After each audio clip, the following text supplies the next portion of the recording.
Hello everyone, my name is Nadia Sayers and I am your Miss Universe Ireland 2020.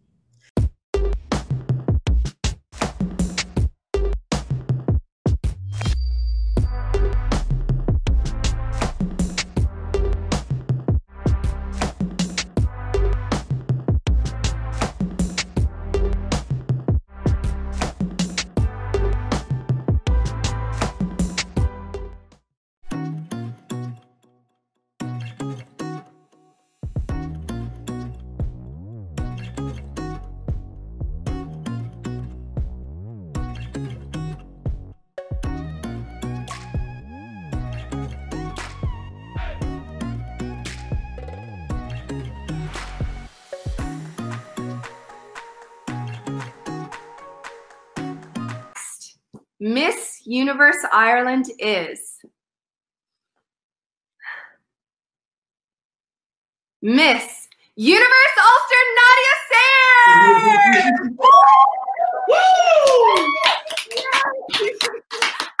Nadia, congratulations! Oh my goodness! Look at you! So the virtual pageant was very different, definitely, and it was something that I think none of us really knew what to expect, because virtual pageants weren't really a big thing, obviously, before this year, because I suppose it was never necessary. However, I think there definitely were some bonuses, and the Miss Universe Ireland team, the production and effort that they put into it really made it shine through. So for me, that day, the thing I was most nervous about was, what if I didn't go on at the right time, or my battery in my laptop died, or my Wi-Fi dropped out. The same sort of things that we all kind of worry about when we're working from home. But the team were on hand. We did practice run-throughs during the day. It was fantastic. They really made sure that we were involved and that we were prepared. But what I loved the most is the fact that all of the fans and the audience and our supporters were able to get so involved and speak to us through the comments section, which in a typical pageant you don't get to hear. You hear the crowd, but you can't see what they're saying or hear what they're saying. So it was really lovely to be able to sit back and see all the messages coming up on the screen. A lot of things were up in the air for everybody, because especially here in Ireland, restrictions were changing every other week. Whenever the top 12 were announced, we went into lockdown a few days later for majority of the pageant. So photo shoots and things like that weren't an option for a lot of the competition. So it was difficult in different ways, trying to balance your work life and your home life, finding space, having to upskill in simple things like doing your makeup and doing your hair and having a wardrobe, because you couldn't go out and buy something new to wear.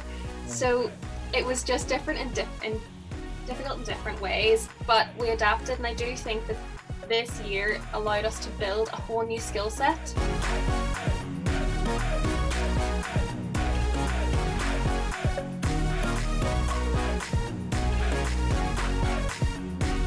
So it arrived at my home during the week. Now we are planning and would like to do some sort of official crowning, but again, because we're in lockdown, we can't do anything yet. So I would just keep an eye on the social media, and we'll see what we can do whenever the restrictions lift a little bit.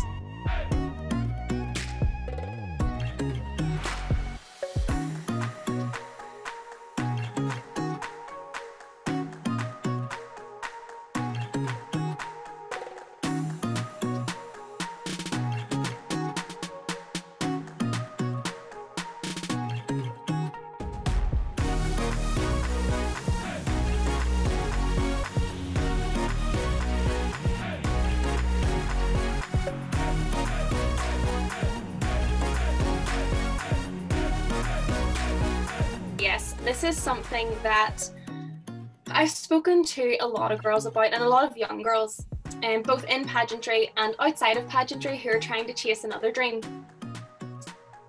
Sometimes, whenever you're trying to chase for your dream and you are getting knocked back, or you're feeling like maybe you're not good enough, it can really strip away that motivation.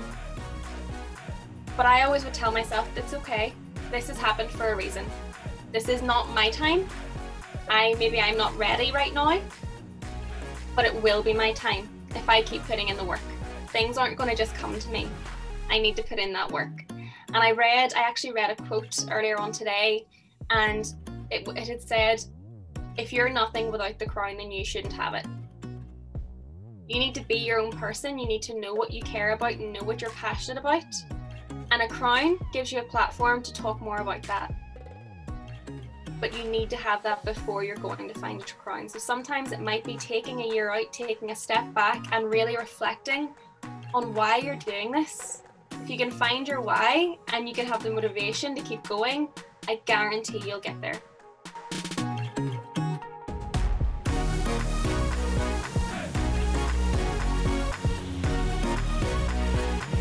Obviously, I took part last year, and when I applied last year, I did not think I would get into the top 30, never mind the top 10. It was such a big surprise to me because it was one of those dreams that I had thought of for many years, but wasn't sure if I was ready to go and get it. So that was one thing I do think held me back last year. I knew that I wasn't fully there. And people like Fig was phenomenal. Like, that was her year, and she just oozed her own personality and confidence as soon as you met her. So it was fantastic. But I just knew that, okay, I need to take this year, grow as a person, really reflect on who I am and what I want to do. And the great thing is the Miss Universe Ireland team gave you so much help and support. I grew so much as a person last year. I learned so many different skills, and I was able to just put them into practice then throughout the year to come into this year and use their teachings from last year to improve myself for this year.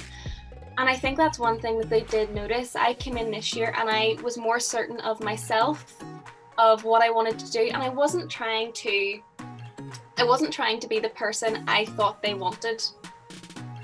I was being authentically me.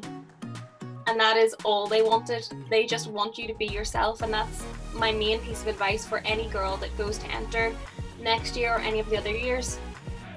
Be 100% yourself. They don't want you to pretend to be anyone you're not. So I do think it helped this year.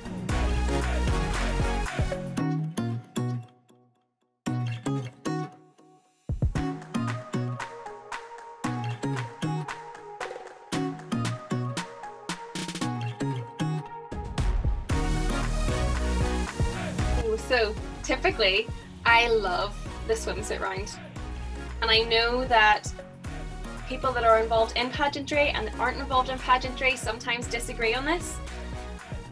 But from when I started in pageantry, the swimsuit round is something that really helped me to build my confidence, because when you learn that the purpose of it is not to say, how do you look in that bikini? The purpose of it is, how can you show us your confidence when you're standing up there in your swimwear, a place where most people might feel vulnerable, but you're letting the best parts of your personality come out.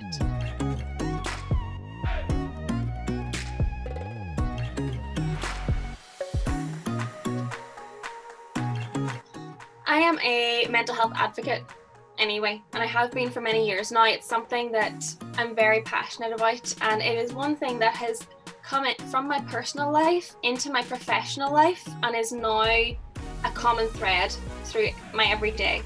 It's my job, it's what I love, and now it is obviously within my pageant world as well.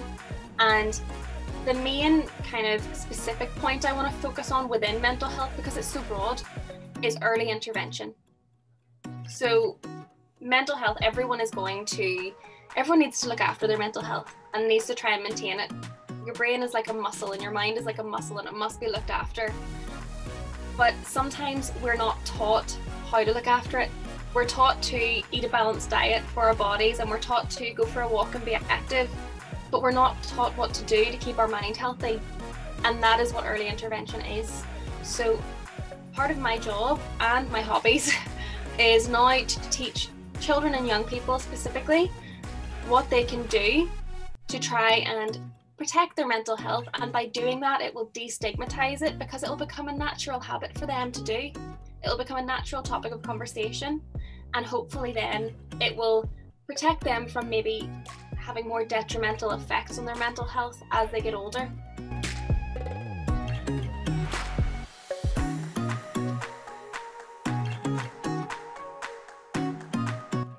typically a lot of my job and my pageant world is going into schools and working with youth groups. So before the pandemic, I was in primary schools 3 days of the week. Then the pandemic came in and it was no longer safe. Obviously, we went into lockdown and schools closed. So what I did was programs that we would have worked on with kids in schools, we worked on making those available online. And that was in my past job. Then I started my new job, which again, I'm in schools with mental health. And even during the pandemic, whenever lockdown was lifted, but there was still tight restrictions, we were allowed to go into schools. So during the pandemic, I was in primary schools and secondary schools 3 days of the week, and talking to them, obviously in full PPE and protected, and keeping them safe. But now more than ever, they needed to see people who wanted to come in and listen to them, give them the opportunity to talk about their fears, about their anxieties, and help them to find ways of coping with that. So now we're in another lockdown and we can't do that. What we are doing is developing online programs and online projects. And one that we have running at the minute is called the Uberhero Kindness Award. Because one thing the kids talked a lot about was during lockdown, the community came together to help each other. They would have bought groceries for their elderly neighbours. They would have helped their parents by looking after their brothers and sisters. And those are little things that really make a big difference in someone's life. And I think kindness can be overlooked far too often.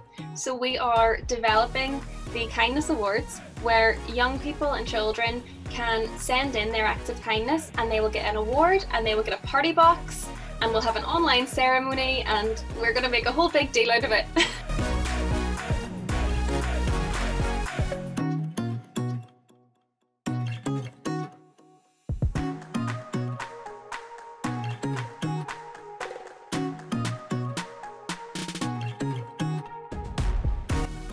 So yes, around the age of when I was in university the first time, I started to really struggle with my mental health. So I had body image issues for a long time, for many years. I was very self-conscious. I had depression, and I would have really struggled with my anxiety. And all of that compounded because I didn't try and get help. I didn't think I was worthy of the help. So I let all of that kind of roll up into one massive snowball that then, yes, brought suicidal thoughts at a time. But luckily, I have a really good family and friends around me, and they noticed that something just wasn't right.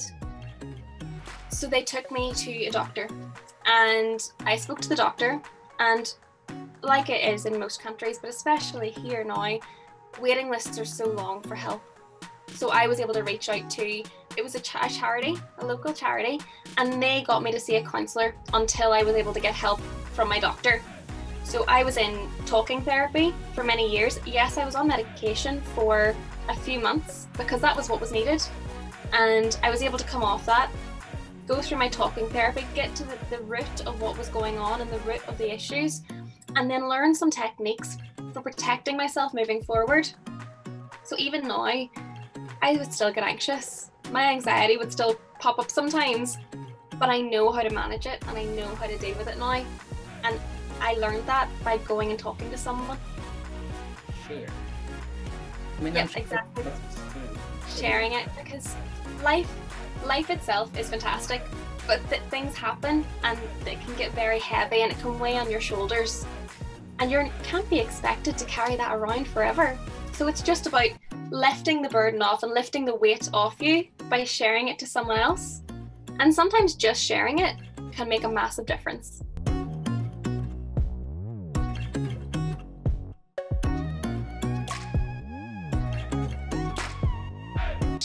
She listens and she understands. She doesn't belittle them. She doesn't tell me I'm ridiculous for being anxious. She understands and she lets me feel what I'm feeling. But she'll then say, okay, what do you need? What do we need to do? Do we need fresh air? Have you eaten today? Have you drank enough water? How did you sleep last night? And it's going through that little checklist to think, okay, well, I didn't really sleep very well, so maybe I can try and lie down and have a nap once this subsides, or I've actually been too busy to eat today, So maybe I'll eat something and then I'll see how I'm feeling then. So one, it is just listening and understanding, but as well, she was the person that brought me to the doctor as well, which then kind of gave me that help. And she just checked in every so often.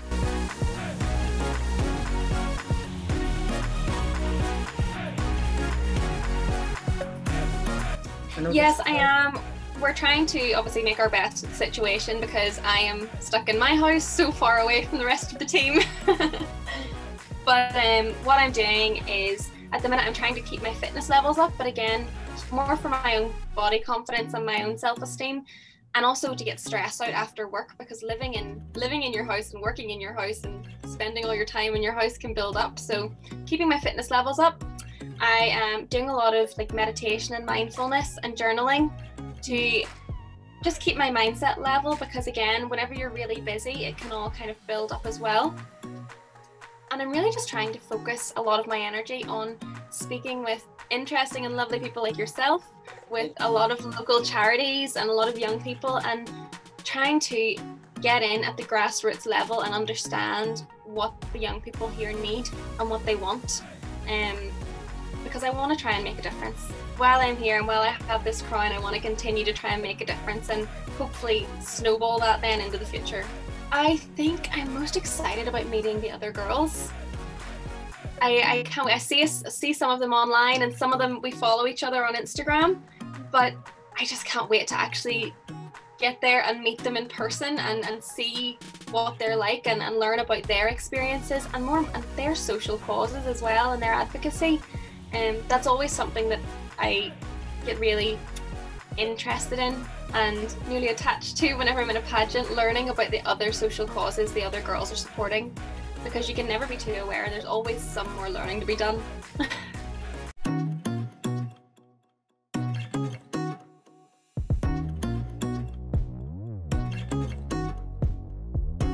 Yeah. Okay, well. Definitely. I thought you knew that from another interview since you mentioned her earlier. I was like, oh, he's done his research. Right. I really love her because, well, obviously there was a similarity, whereas she kept going and she, like you mentioned, she did not let what other people say stop her from getting her dream. Because one thing I knew I was always self-conscious, especially at the start, about, was that people would say, why is she still trying? She's not going to win. Why is she still trying? Because they weren't seeing the work that goes on behind the scenes of a pageant. So I really admire Pia for that. And as well, since even she handed her crown back and she moved on, she continues to do the work that she always had. She continues to give to her community and stand for good representations of advocacy, and she's a real good role model. So that I just completely admire from her, and she just seems very real, very friendly and very homely. So yeah.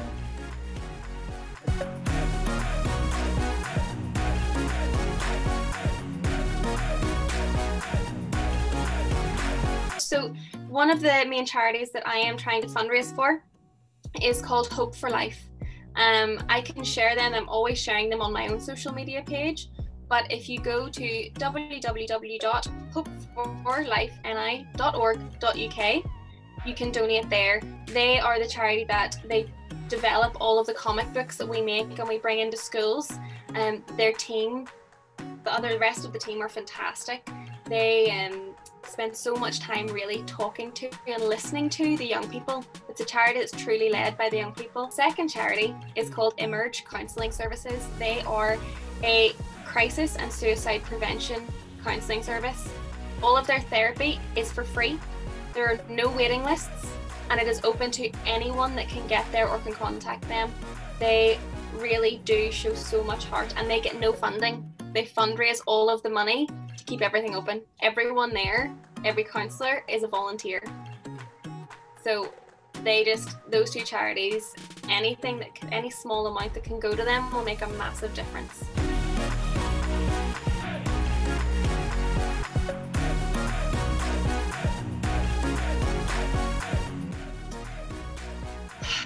Where do I even start?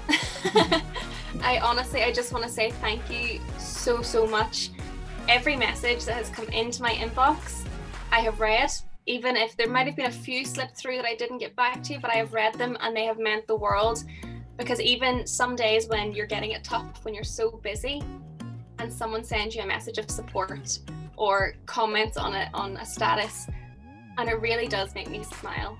And keep sending messages, keep talking to me. I love getting to know all of you. So hopefully one day I'll get to meet some of you in real life, not through a screen.